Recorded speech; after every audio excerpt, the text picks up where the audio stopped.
replacing walk-in freezer and cooler main door gaskets. In order to make the replacement, you will need a properly sized gasket, electric or manual screwdriver, Phillips head bit, commercial scissors, cleaning supplies, and green pad. In order to protect the life of your walk-in freezer or cooler and to ensure cleanliness, it is important that you regularly inspect your gaskets. Understanding the quality of the gasket and effectiveness is critical. Be sure to inspect your sweep on bottom of door and your plastic curtain for replacement also.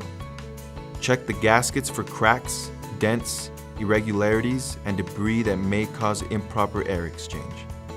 If you find issues with the old gasket, it is important that you order a new one immediately. You must make the removal and installation at the same time.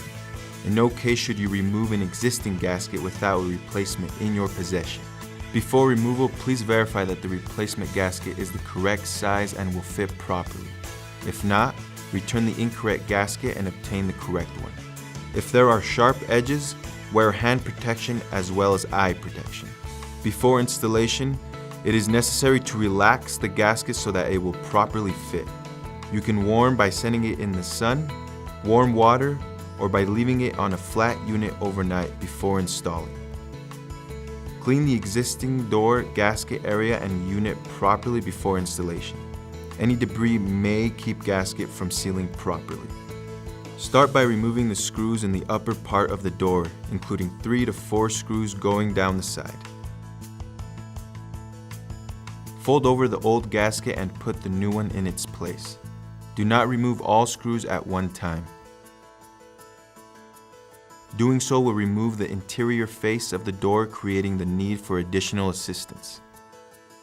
Screw in through the existing holes in the door after sliding the gasket behind the holding bar and into the door. After completing the top and both sides, remove a portion of the remaining screws on each side. Attach the new gasket and then repeat until complete. Close the door and push tight. Re-inspect to ensure there are no irregularities. Your project is now complete and you just saved at least $225 for the 2 walk-in doors.